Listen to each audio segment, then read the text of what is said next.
And why is that? Because the Bhagavad Gita and the Vedic knowledge having been spoken and also put into writing by the literary incarnation of Krishna, Vyasadeva, after time it fades and knowledge gets lost. Evam parampara praptam imam rajasya vidu sakalena mata yoga nasta parantapa. So these are precedents, these are scriptural statements. Krishna is saying that in Bhagavad Gita to Arjuna. So sometimes people ask, why do you refer to these verses? So these verses are the precedents, just like an attorney would refer to precedents, case law, etc., to emphasize a point of law. Similarly, we refer to these statements, which are known as axiomatic truths. They are established. Just like in mathematics, particular premises are in place upon which further mathematical calculation is based. If the premises are wrong, the entire calculation is incorrect. So here the Vedic statements, axiomatic truths, are established and we use them. So Krishna is saying that this knowledge was understood. It came in disciplic succession. Evam parampara praptam. Imam, Rajas, Yuvidu, Rajas, the kings, they understood it in this way. But in the course of time, this supreme science, as it is, appears to be lost. So that's the nature of the world. Things fade into oblivion, they deteriorate. Even civilizations get covered over, right? Therefore the archaeologists have to dig through sand, tons of it, before they can find the buildings beneath. So with time, everything gets lost. So even the knowledge, and here and there in certain pockets. So Krishna detects that the people of this age, this Kali Yuga, they have forgotten the essence of who they are, what it is means to be a devotee of the Lord. They are engaged in sinful activity that takes them further and further away from that eternal position and entangles them in birth and death over and over again. So Krishna detects that, and therefore Krishna feels himself Yateshta Bihari Krishna Kore Antardhan. Antardhan Kori Mane Kore Anuman. Krishna is thinking, I haven't benedicted everyone with love of God for a very long time. And if I don't, they will be forever lost. But they're so disqualified in this age, so what should I do? Because they're not following the teachings, even but not being taught, not being followed. So Krishna comes as Chaitanya Mahaprabhu, and he teaches by his example. What is the process for this age? And this is the process, the Harinam Sankirtan. Kirtan, Sankirtan, complete glorification of the Lord through the holy names. And therefore we emphasize the chanting of the holy name, because Chaitanya Mahaprabhu gave that process for this age. Seeing the fallen conditioned souls, the condition of people in this age who would not be able to engage in severe austerities like the yogis, or understand complex philosophical points, at least initially. But as one gets purified, then one can start to engage with this subject matter. So in the course of his travels throughout India, Chaitanya Mahaprabhu inaugurated his movement, and he began traversing right through India. And he also predicted, of course, that this holy name will resound throughout the world. Priti viti yachayata nagaradi gram sarvatra prachara hoibe morenam. That my holy name will resound in every town and village. Srila Prabhupada's life was a prophecy that he would be the person to take this holy name all around the world, which he did. But Chaitanya Mahaprabhu began traversing, and in the course of that he attracted many, many great practitioners of bhakti yoga, devotional service. And one of them is known as Sanatan Goswami. So Sanatan Goswami, he was in the employ. At that time, India was very much under the control of the Mughals, the Muslim rulers. They invaded. They would invade India so many times. And so they were under that rule. And many of the intellectual persons in the Indian society, they were in the employ of the Muslim rulers. Some of them were forced to also, because there were threats that if you don't, then your village, your family, etc., will be affected.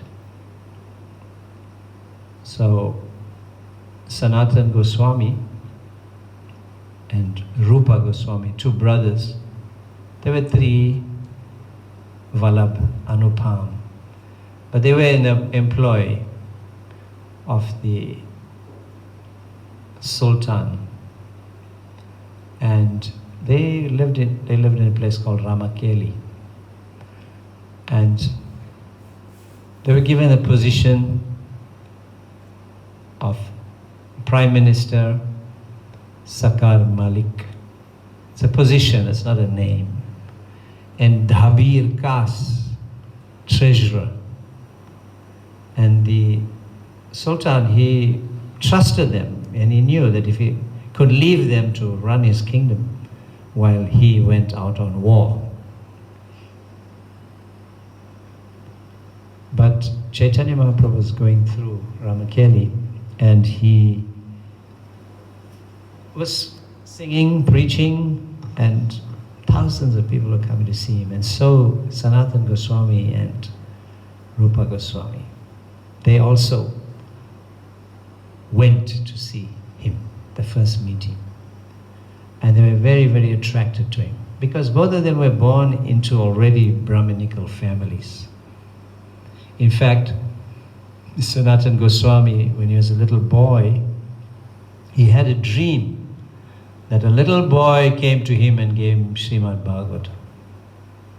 And he woke up wondering, who's this little boy? Of course, we know who's this little boy, right? So when he started doing his puja, a little boy came and gave him Srimad Bhagavatam. So Sanatan Goswami is one of the most eloquent, erudite scholars of Srimad Bhagavatam. His commentaries on Bhagavatam, he also Brihata Bhagavatam. So these are not just ordinary persons. So very attracted to Krishna. So in the course of time, then, they had to continue with their duties, but they were very, very attracted. Rupa Goswami, eventually he resigned and he went to join Chaitanya Mahaprabhu. Sanatan Goswami tried to resign unsuccessfully because the king did not want to let him go, the Sultan did not want to let him go. And then eventually he feigned that illness. So he went back home. And what was he doing? you're sitting with the Brahmins and reciting Bhagavatam every day. Until a king sent his own medical advisor to see what's going on. And they found Sanatan was just sitting with all Brahmins. And so the king was furious and threw him into prison. And Sanatan Goswami, because the king had handsomely rewarded them, so they were quite wealthy, you know. Boat full of gold coins, you know, that's how much they had. And so Rupa Goswami, the younger brother, had left some money for Sanatan Goswami and told him that use this money, pay the guard and escape. And that's what happened. And eventually Sanatan Goswami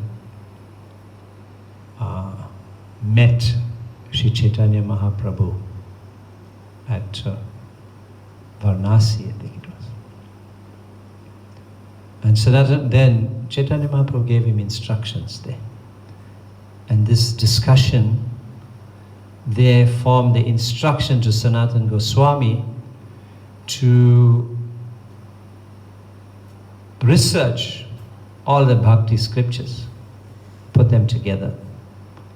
And Chaitanya Mahaprabhu gave instructions to Sanatan Goswami, and that is found in Chaitanya Charitamrita conversation. Chaitanya Mahaprabhu instructs Sanatan Goswami. So again, then later, much later, in Jagannath Puri, Sanatan Goswami met Chaitanya Mahaprabhu again. And this is where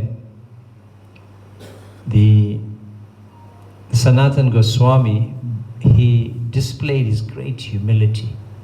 He was living in Jagannath Puri. He went in the month of April. I can't recall which year, but he appeared in the 1480s, so in that time period.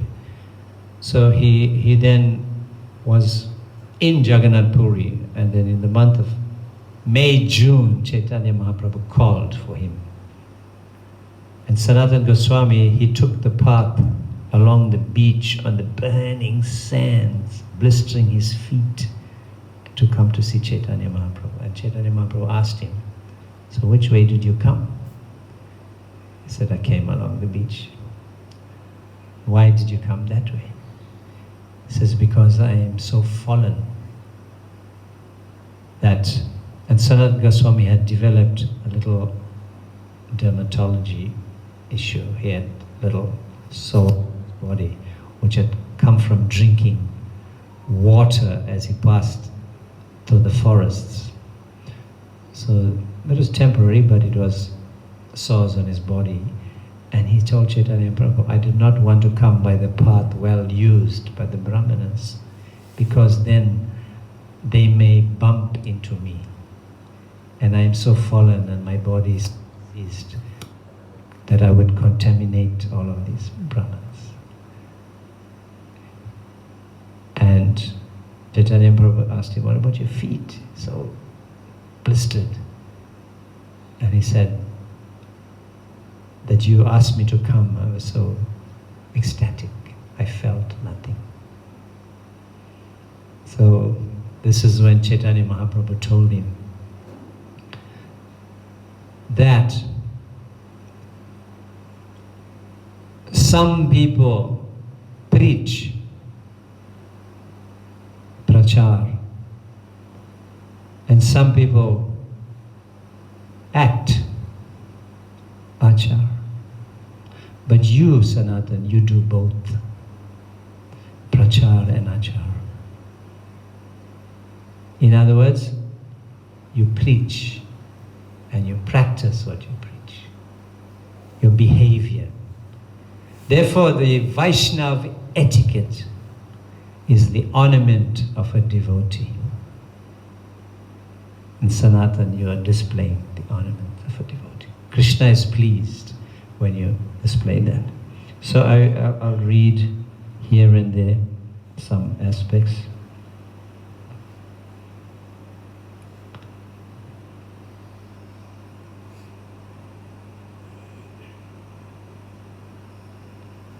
My dear Sanatan, although you are the deliverer of the entire universe, And although even the demigods and great saints are purified by touching you, it is a characteristic of a devotee to observe and protect the Vaishnava etiquette. Maintenance of the Vaishnava etiquette is the ornament of a devotee. If one transgresses the laws of etiquette, people make fun of him, and thus he is vanquished in both this world and the next. By observing the etiquette, you have satisfied my mind. Who else but you could show this example? So, why I thought this is important is that many of us want to practice spiritual life. We want to chant, we want to take prasad, we want to enjoy kirtan, and so on. But ourselves, we need a checklist to see how we are advancing. Right? How would you know? So the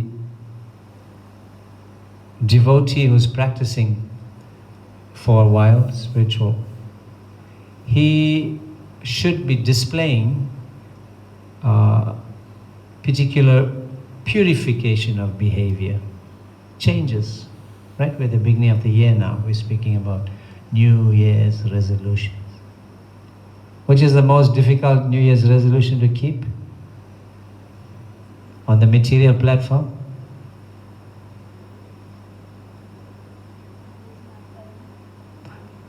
Maybe waking up early.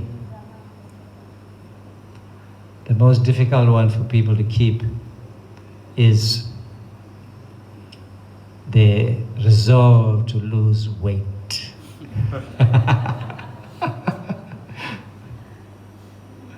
That's been proven. So it's difficult. So if that's so difficult, imagine spiritual resolve, which undermines the foundation of our conditioning. So we talk about external things like cleanliness. People don't like to be told, they think they're clean.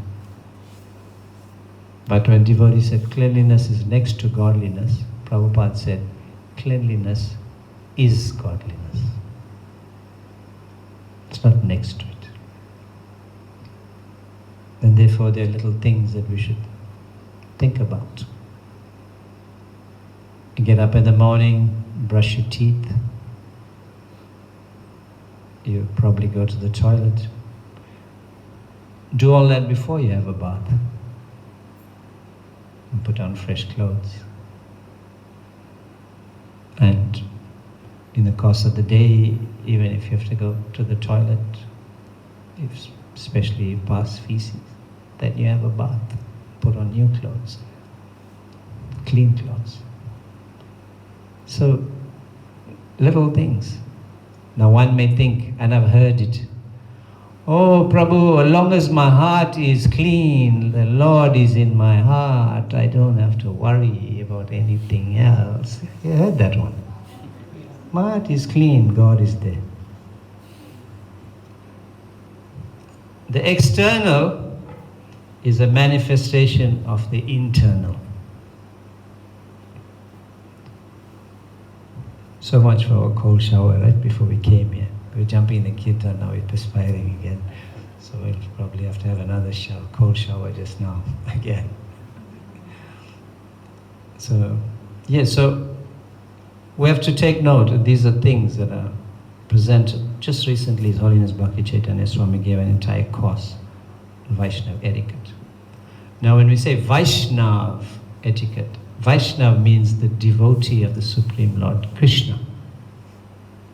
And etiquette means the display of behavior, proper behavior. And that display of proper behavior is not something artificial. It is already part of the nature of the pure spirit soul to behave in a particular way. But we become covered in this material nature, and we become habituated to particular types of this. So the process of Krishna consciousness also, besides all the fun things, chanting, dancing, prasad, etc., is meant to help us progress.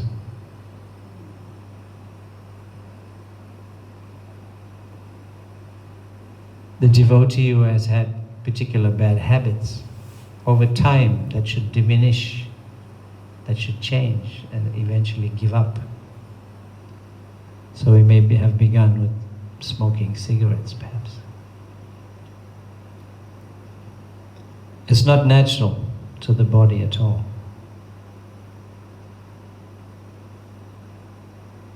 I was walking up the stairs in a complex, and some youth were there standing in one level, which is like a landing area between two floors, right? So you go up there, then it's quite wide. It's a little area you hang out. So some of the youth do that because it's not so frequented. People use the lift, so they can hang out there and do what they want to do. So every now and then you see one beer bottle or a can there, some cigarettes thrown down, and you smell the weed, right? So they do these things. If not guided properly, they experiment with many things. So they were standing there, and I know some of these youth, having been in that complex myself for some time, so seen them grow up. And it affected my heart to see that parents were not guiding these children properly. So they were smoking, 18, 16. So I stopped and I said to them, I know you for so long, and because I know you, it's like you're part of my community. So this is not a good habit for you. You should give it up. It's my life. It's my life.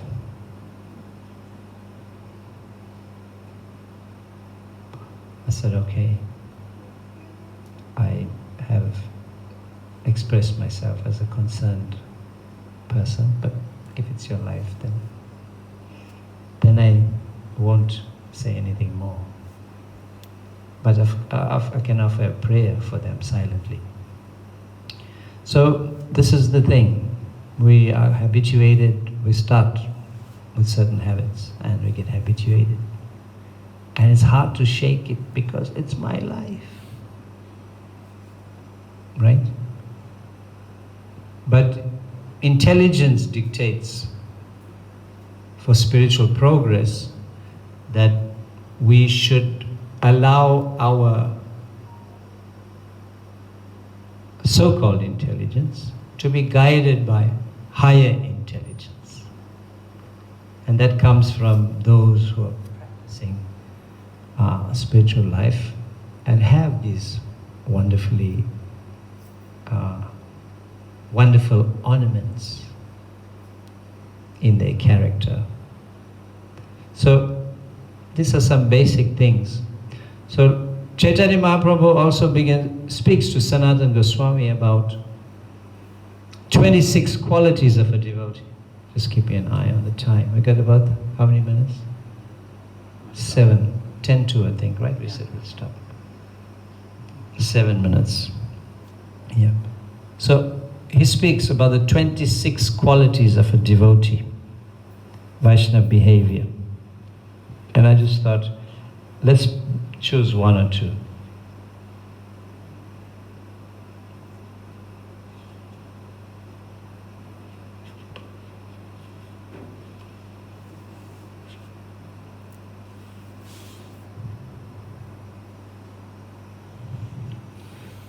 So let's take humility.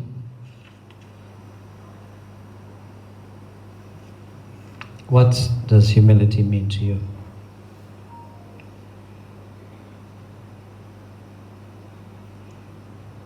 Any volunteer? Rasaraj Prabhu?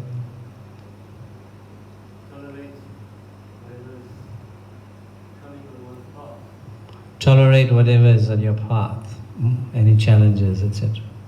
All right? Mataji's? Humility? To be compassionate. Okay, I think that can stand as a quality on its own. Be compassionate. Is everybody okay there? Mataji? Okay. What's humility? I think it's simplicity and tolerance. Explain simplicity.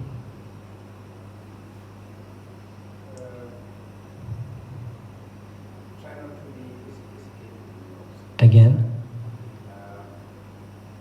Be able to get on with basically everybody. To be able to get on with. Well, okay, simplicity can be quite broad, I guess. Simplicity also refers not to be compassion. Okay, so these stand on their own. Simplicity, compassion, etc. They stand on their own as characteristics. Humility? Mataji? Not having ego. So what's ego?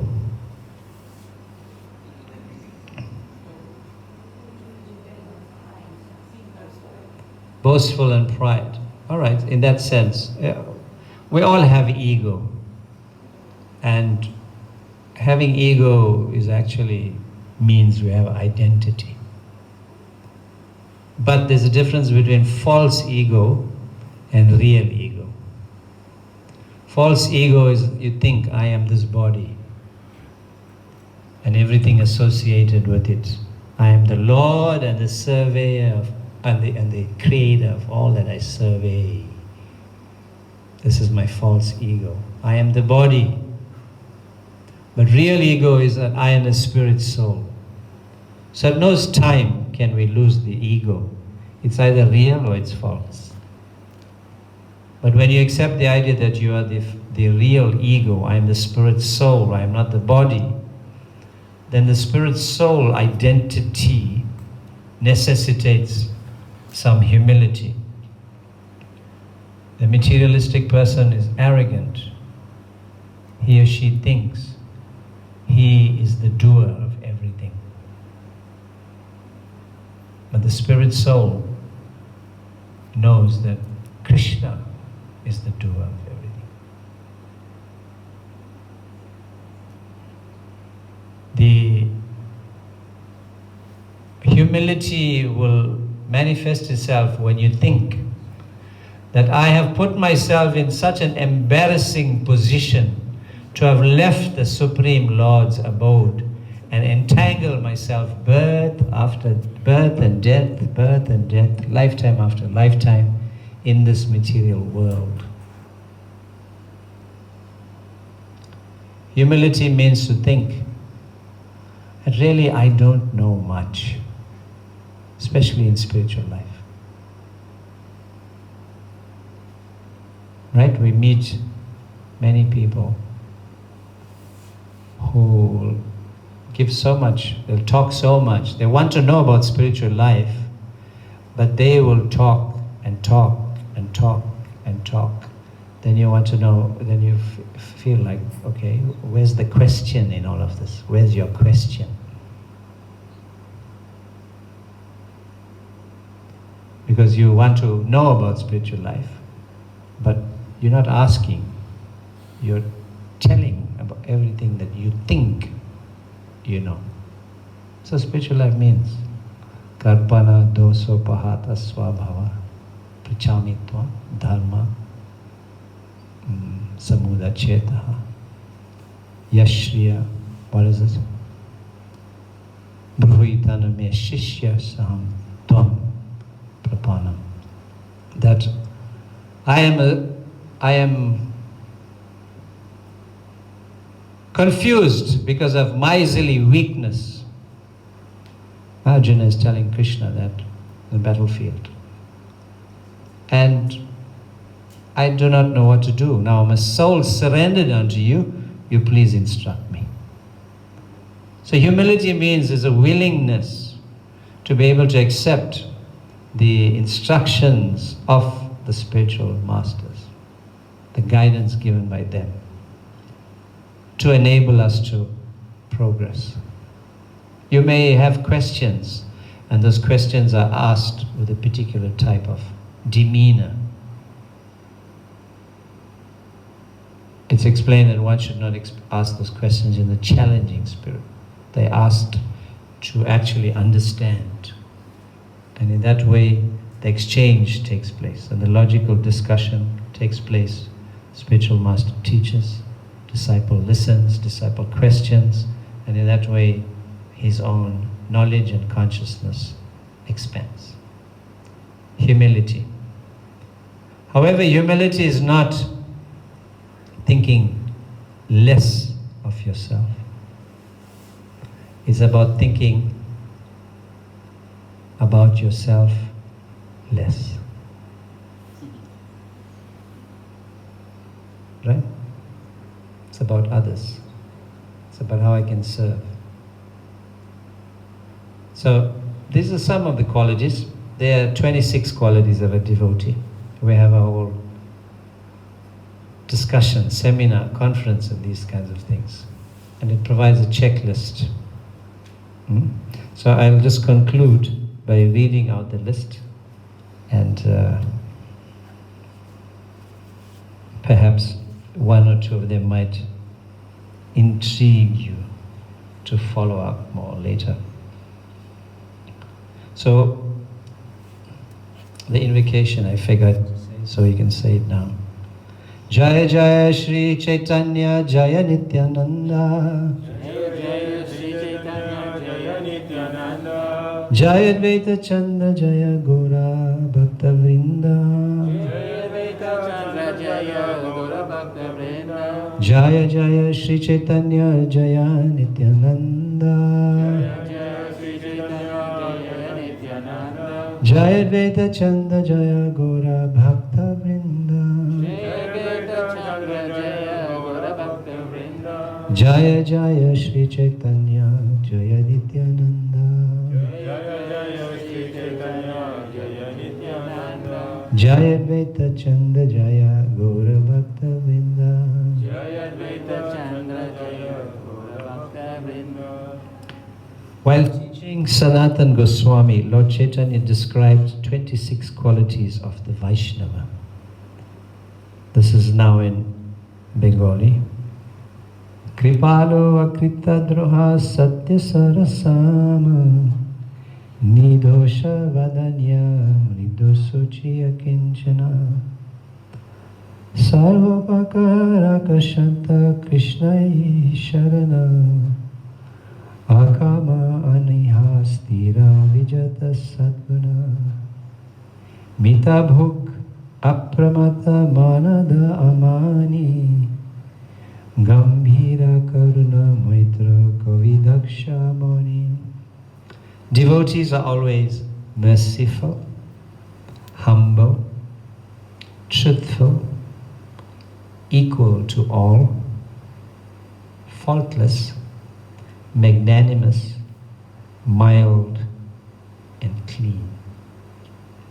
They are without material possessions. Don't get excited. Meaning not attached. You can have them, don't be attached. And they perform welfare work for everyone. They are peaceful, surrendered to Krishna, and desireless. They are indifferent to material acquisitions and are fixed in devotional service. They completely control the 6 bad qualities: lust, anger, greed, and so forth. They eat only as much as required. And they are not inebriated. They're not intoxicated physically, with the liquid, as well as not puffed up with false prestige about their wealth, their beauty, their high parentage, their lineage, their possessions. They're not intoxicated by that. They're respectful, grave, compassionate, and without false prestige. They are friendly, poetic, expert, and silent. Silent means not that you are in a Maun Vrata, you don't say anything. Silent means you speak that which is necessary. You speak that which is Krishna conscious. You avoid speaking Gramya Katha. Gramya is village, Katha means talk. Gramya Katha, you avoid village talk, gossip. That's what it is.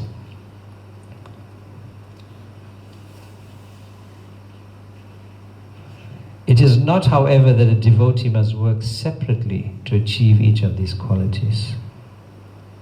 Only a person, rare person, so Sukadev Goswami says in Srimad Bhagavatam, only a rare person who has adopted complete, unalloyed devotional service to Krishna can uproot the weeds of sinful actions with no possibility that they will revive.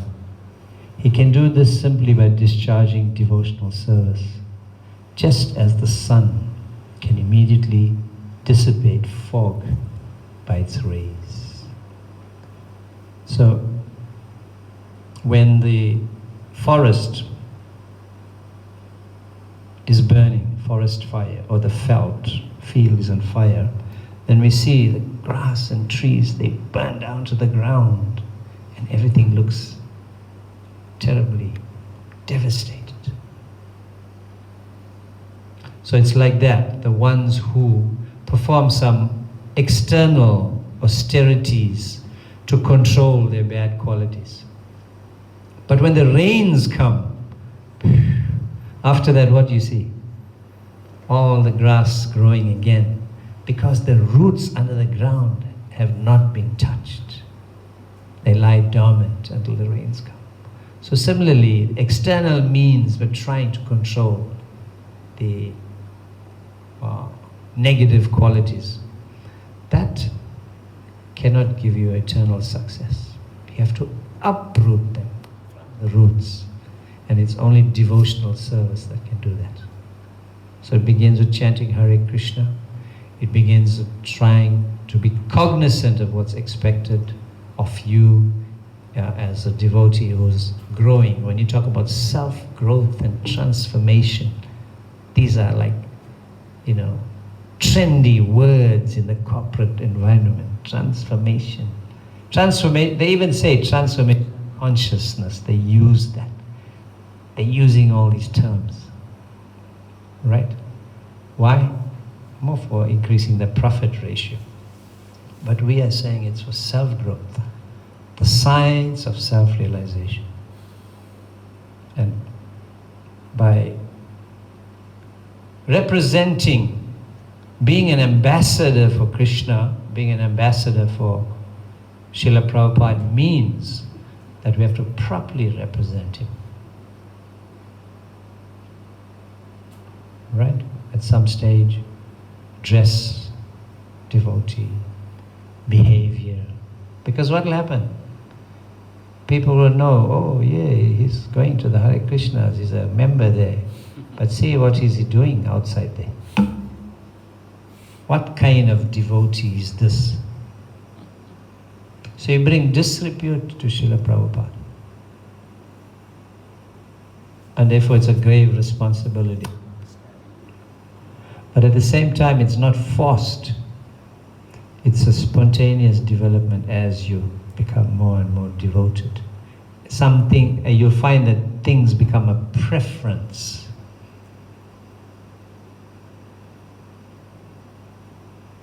People ask me how you give up this, give up that. And I say, I didn't make any tremendous sacrifice for it. It just happened. And it's a preference. I enjoy it, knowing that I can achieve these things.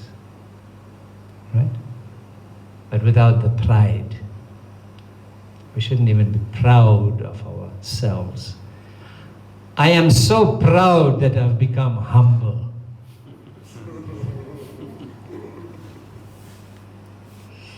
Right? We can't do that. So I'll take one or two questions, and we got. What's next, Prabhu, after the question? Okay. So.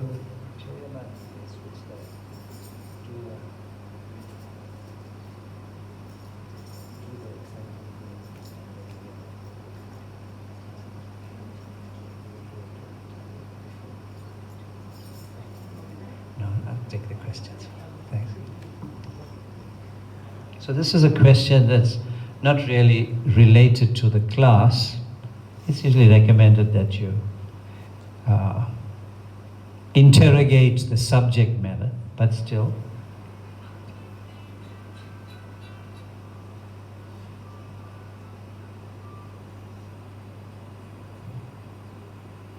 Okay, first question is, why do the deities of Lord Jagannath, Subhadra Devi and Baladev look more animated than the almost real appearance of Sri Sri Radha Radhanath? How many of you have seen Lord Jagannath? Hands up, don't be shy. Lord Jagannath will be also happy to see your hand going up. How many of you seen Lord Jagannath? All right, so it's a form of Krishna. You may have seen him, but you don't realize who he is.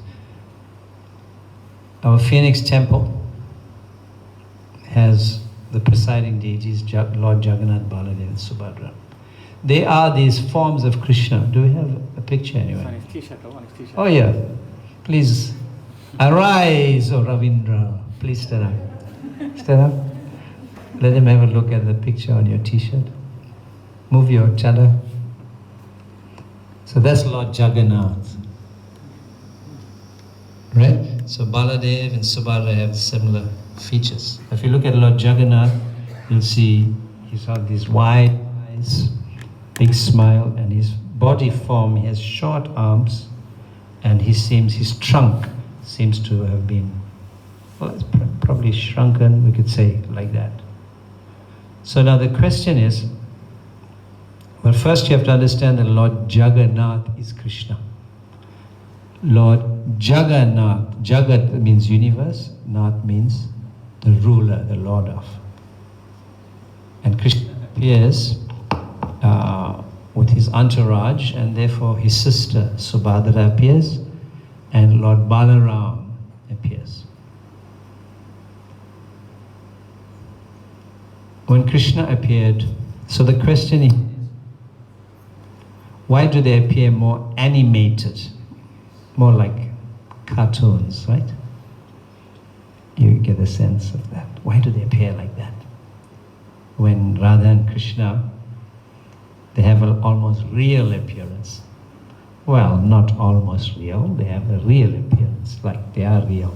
So, there is a pastime associated with this. I'll give it to you in a condensed form. Lord Krishna appears in Vrindavan Dham, and after he goes through growing up,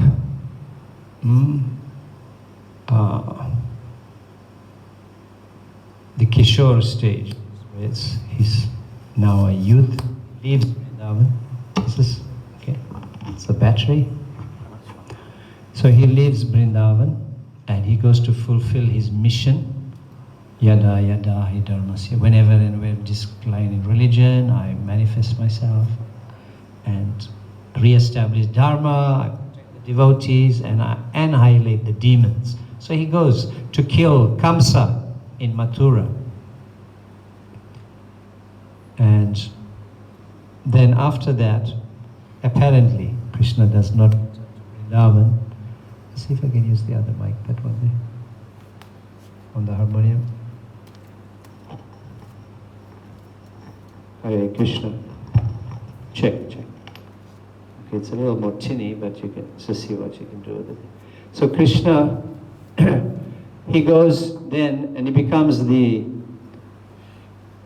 ruler of Dwarka. He moves all the citizens from Mathura there. And, thank you, yeah. So then, after some time, Krishna, who is apparently not in Vrindavan anymore, he's in Dwarka, And he's there with Balaram, and he's there with Subhadra, his sister and brother. Then there's an auspicious solar eclipse. Now in the Vedic cosmology, eclipses, constellations, they're very, very significant. So the solar eclipse is taking place, and the residents of India would go to bathe in the holy lakes. And there's many holy lakes in a place called Kurukshetra. So Krishna from the west, India, now moves towards Kurukshetra, which is kind of north. And the residents of Vrindavan, who are they love Krishna so much and are so broken-hearted by his absence now, they also go to take bath in that holy lakes. So we have a convergence of Krishna coming on his chariot as a great king, and the residents, the simple cowherds coming from Vrindavan. And they come to this land, Kurukshetra. Kshetra means land. Kuru, the land of the ancient ancestor Kuru, Kurukshetra. There they see Krishna on his chariot. And immediately their hearts, their emotions for the reunion with Krishna, they express themselves. Oh, my dear Krishna, we're seeing you after so long. And Krishna sees his devotees after so long as well. And he becomes fixed, or has an animated expression, as you call it. Like if you see your friend across the hall after some time, don't you try to get their attention like, hey, you see the mouth or the eyes, right? Big eyes, big smile. You're excited to see, and you're so happy you become transfixed. Right? So Krishna becomes transfixed with ecstasy. Subhadra gets excited. Balaram, all three of them are transfixed with the ecstasy of their reunion with the disciples, with the devotees. So Lord Jagannath, Baladev, Subhadra are the ecstatic forms of Krishna in reunion with his devotees. So when you see Lord Jagannath, Baladev and Subhadra in the temple, these are not animations. These are the Supreme Lord's internal mood of ecstasy. You are being seen with those ecstatic eyes. Krishna is seeing you. Oh yes, you've come after millions of lifetimes, you've come in front of me. I'm happy to see you. And because the people are lazy in this age to come to the temple, Krishna goes out on his chariot in the form of Lord Jagannath, Baladev and Subhadra to see everybody.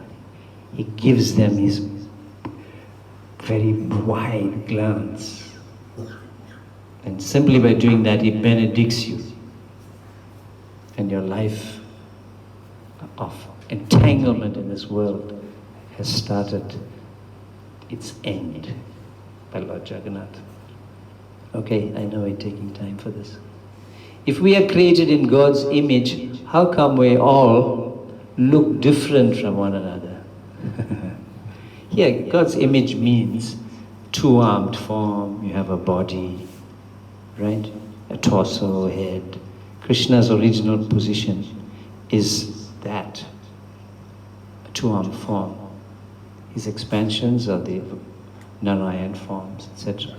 So we are made in God's image, but variety in this world is due to particular circumstances which are underpinned by the law of karma. So we appear differently, etc. wherever we are.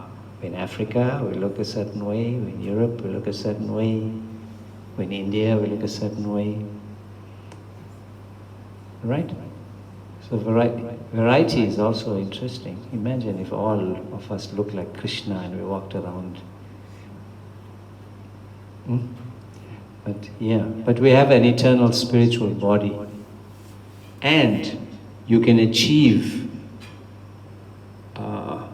certain types of liberation. One of them where you can actually develop the same form of Krishna in his planet. You can live on Krishna's planet. So this is the... How do you evolve into spiritual happiness from this confusing world we live in? Okay, wonderful. You have already acknowledged that the world is confusing, so that's a wonderful start, because you can recognize that it's confusing. Many people cannot even recognize it's confusing because they think the confusion is the sum total of their living and their lives, and that's what they have to do. So you're at a good start, whoever this person is. You recognize confusing world we live in. And how do you evolve into spiritual happiness? So the first thing, you recognize it is a confusing world. And you ask these questions. Why? Why is there birth, death? Why is there so much? Why are there so many challenges? Atato Brahma Jignasa. That is the start of your spiritual life. When you ask those questions, then you start, then the super soul in your heart, Krishna's Paramatma, will guide you to the shelter of those who can give you this instruction. And therefore, you are walking around in the street. Oh my Lord, my life is confusing. I am challenged in so many ways. I don't know what to do. Hare Krishna Prabhu, we are distributing these Bhagavad Gita books. This is the ancient science of self-realization. And did you know that this will answer all your questions? Really, how did you know I was looking for this? I was thinking about this very question right now. Oh, I must have this. I must have this. Thank you so much. And I don't have so much money. It's okay. Prabhu, whatever donation you got, you can give us for that. 1 year later, the same person who was confused is now distributing Bhagavad Gitas for Krishna. Doesn't matter, he didn't have some money, now he's giving every time, his time, his life for Krishna. Right? So it starts, it's a good point to start with knowing you are confused. Right? So, how do you evolve? Shraddha, faith, sadhu sangha, association of devotees, bhajana kriya, practicing devotional service. You practice. And practice means some of these things that we spoke about, the etiquettes, the principles of religion. You practice this. And then you'll have an evolution of consciousness. You'll find, when you look back a few months, you look back a few years, you say, I was there, but now look at this. My life has changed. I've left those anchors behind. So we encourage everybody to please approach this with all sincerity, with all enthusiasm. Endeavor with enthusiasm and confidence, and with patience. Okay, so you endeavor with confidence, you endeavor with enthusiasm, and with patience. So read Nectar of Instruction, it's there. Acha, thank you very much for your kind attention and your attendance here today. But before we do the Guru Puja, today is a very, very auspicious day. Do you know what auspicious day it is? It is the birthday of Ravindra Swarup Prabhu. Haribol!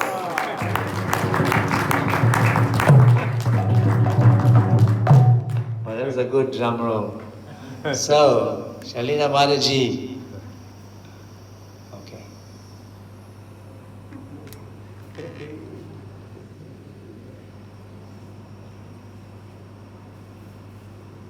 Come along, come along. Oh, there's Ananga, his sister has appeared there. You didn't even know she's coming.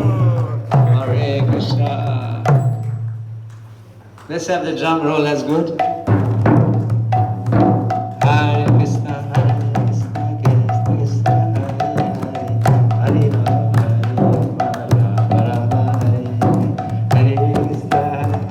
Everybody's filming this, right? Okay. Sa Hare Hare, Hare Rama, Rama Hare. Is that face, please? Ravindra Prabhu, please come, take your place here. Come on, everybody loves you, so we wanted to surprise you in the Namahara. Come along. Hare Krishna. They were going to have a party at home. And to think that I sacrificed my thin-based pizza that Ananga was going to make for us. And but because we had this commitment to come here today, we said we'll do the party here too. Hare Krishna, Jai,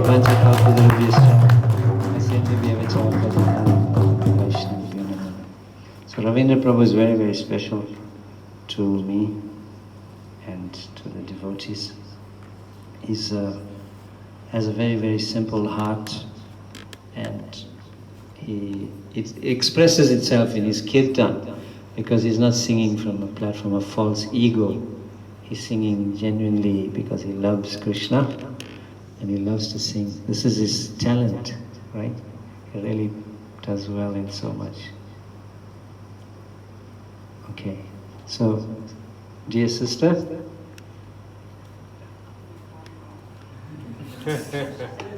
I am typecast as an MC wherever I go. I want to have a break now. Direct this? Okay. Okay, I'll accept it as my service for Ravindra Prabhu. So the first thing is for you to put out your candles. Give him the plate. So we don't blow the candles. Devotees don't blow because fire is Agni. Agni is a demigod. And therefore we don't blow onto that. Okay, but we use something. I was going to count 3, but nonetheless, Haribol. Okay, now cut the cake.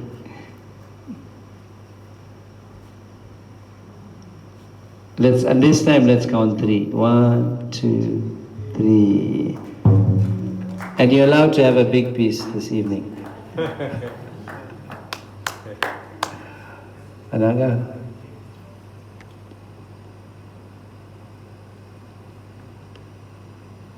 Is there the good sweet exchange between a brother and a sister?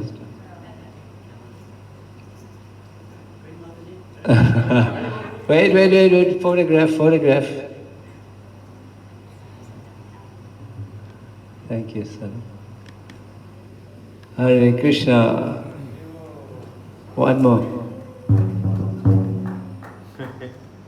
Let's really feed him, don't stage it. Take another one.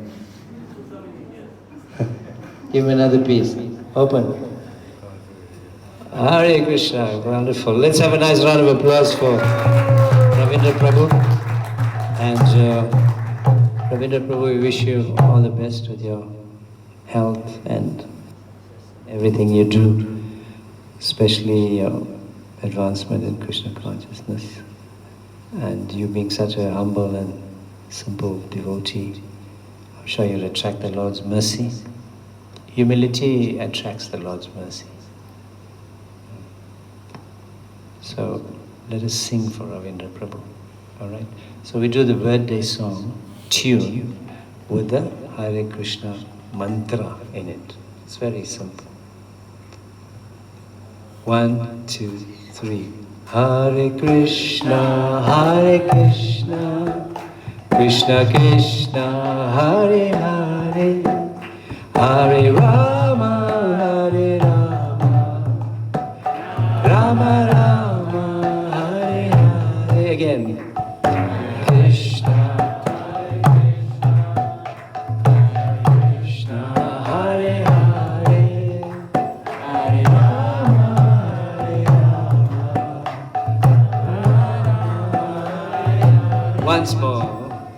Krishna, Hare Krishna, Krishna Krishna, Hare Hare, Hare Rama, Hare Rama, Rama Rama, Hare Hare. For he jolly good devotee, for he's a jolly good devotee, for he's a jolly good devotee. And so say all of us, and so say all of us, and so say all of us. For he's a jolly good devotee, for he's a jolly good devotee, for he's a jolly good devotee.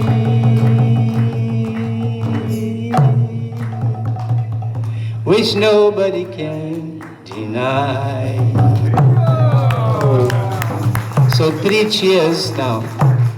When I say Nitai Gaura, you say Haribo. Nitai Gaur! Nitai Gaur! Nitai Gaur! Thank you so much, Govinda Prabhu. So we like to encourage you to please let Shalina Mataji know that when is your birthday also. Because we like to celebrate that with you here in the Namahata. This is a family and we celebrate each other. Alright? And now that you're practicing Krishna consciousness, it's just not some ordinary birthday. It's glorifying a devotee. And the Vaishnava community is happy to see a devotee glorified. Okay? Hare Krishna. So let us conclude with Guru Puja. And you know how that